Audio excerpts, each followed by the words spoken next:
पूज्य गुरुदेव के चरणों में कोटि कोटि नमन। भागेश्वर सरकार मेरे पूज्य गुरुदेव के चरणों में कोटि कोटि नमन।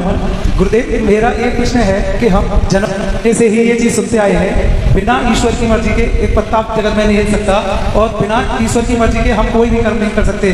तो गुरुदेव, मेरे दिल में यह शंका है कि एक बुरे कर्म और एक सत्य कर्म करने वाले व्यक्ति की अगर पहले से ही ईश्वर ने निर्धारित किया है कि वो मेरी मर्जी से करेगा, तो फिर बुरे कर्म करने वाला और सत्य कर्म करने वाला व्यक्ति, इन दोनों के जीवन में क्या अंतर है गुरुदेव? मीठा मीठा अब कड़वा कड़वा थू। अच्छा काम हो जाए तो मैंने किया, बुरा काम हो जाए तो ईश्वर ने कराया। मीठा मीठा अब कड़वा कड़वा थू। सच्ची घटना है, या स्वामी अखंडानंद महाराज कल्पना करके बना भी लेते थे कथा। एक संत थे, ये सब नहीं थे कोई, उनके वाटिका में एक बछड़ा आया चरने, मारने की नियत नहीं थी, डंडा फेंका, दैवयोग से बछड़े को डंडा लग गया, बछड़ा मर गया। वो कुछ कृत्रिम वेदांती थे, वो हत्या आ गई। यहाँ कहाँ आ गई? मैं तो संत हूँ, डंडा फेंका ना, गाय मर गई, वो हत्या हूँ मैं, लगूंगी आपको। अगर इंद्र ने शक्ति न दी होती, आपके देवता इंद्र ने, तो डंडा कैसे फेंकता? इंद्र के पास जा, मेरे पास में। अच्छा वेदांती था। इंद्र के पास वो हत्या गई। यहाँ कहाँ से आ गई? इंद्रलोक में वो हत्या। वो बाबा कहता थोड़ी देर हमको या पता लगाने दो। छद्म रूप धारण करके वो आ गए इंद्र। आहा, कितना बढ़िया भवन, कितना बढ़िया कमरे हैं, बिना एसी के भी बढ़िया हवा, कितने बढ़िया वाटिका। नारायण जो जो बढ़िया कहें नारायण। उन्होंने कहा ये सब तुमने बनाया नारायण, और गौहत्या मैंने की। लग नकली ज्ञानी तो लग जा।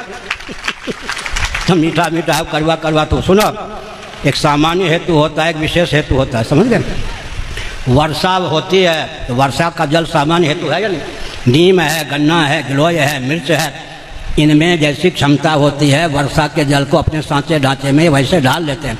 ईश्वर सामान्य हेतु है, जैसे कि घाट कुल्लर सकोरे इत्यादि हैं, उनमें मिट्टी सामान्य हेतु है, लेकिन अर्थ क्रिया कारिता पृथक पृथक है, घाट कुल्लर सकोरे आदि की। इसी प्रकार ईश्वर सामान्य हेतु हैं। सामान्य हेतु और जीव जो है विशेष हेतु है। जीवार्था सृष्टि जो भगवान रचते हैं जीवों के शुभाशुभ कर्मों को द्वार बनाकर। त्रिपाद विभूति महानारायणोपनिषद के अनुसार सृष्टि के दो भेद हैं, जीवार्था सृष्टि और आत्मार्था सृष्टि। वैकुंठ जो है वहाँ तो आत्मार्था सृष्टि है। ब्रह्मार्थ परम ब्रह्माविर ब्रह्माग्नौ ब्रह्मणाहुतम, वहाँ क्रिया कारक फल के रूप में भगवत तत्व भी उल्लसित है। वेणु भी, चक्र सुदर्शन भी, पीताम्बर भी, कौस्तुभमणि भी। लेकिन जीवार्था सृष्टि जो होती है भगवान सामान्य होते हैं, हेतु होते हैं। जीवों के शुभाशुभ कर्मों को विशेष हेतु बनाकर जगत की संरचना करते हैं। ईश्वर की मर्जी के बिना पत्ता भी नहीं हिल सकता, माने ईश्वर सामान्य हेतु हैं। विशेष हेतु तो जीवों के शुभाशुभ कर्म हैं। अच्छा काम हो जाए तो मैंने किया, बुरा को हो जाए तो किसने किया? बागेश्वरी देवी ने करा या बागेश्वर बाबा ने करा दिया। आगे जय श्री सीताराम। गुरु जी के चरणों में मेरा प्रणाम। मैं आपसे ये प्रश्न पूछना चाहती हूँ कि जो हमारे 2 साल पहले जो हमारे दादाजी थे ना, तो उनकी डेथ हो गई थी, तो वो हमें नित्य सपने में दिखाई देते हैं 2 साल से ही, तो ऐसे क्यों होता है?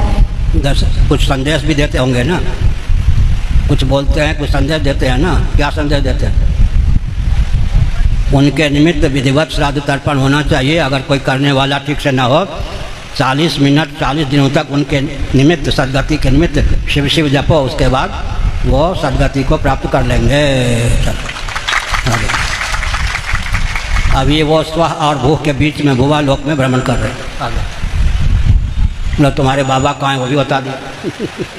अब ढूंढो, ज्योतिषियों से पूछो। यहाँ नहीं है, और तुम्हारे आसपास बैठ कर तो सुन भी रहे हैं कथा, मंच पर लेकिन नहीं। मंच पर बनता ही टूट जाता। आगे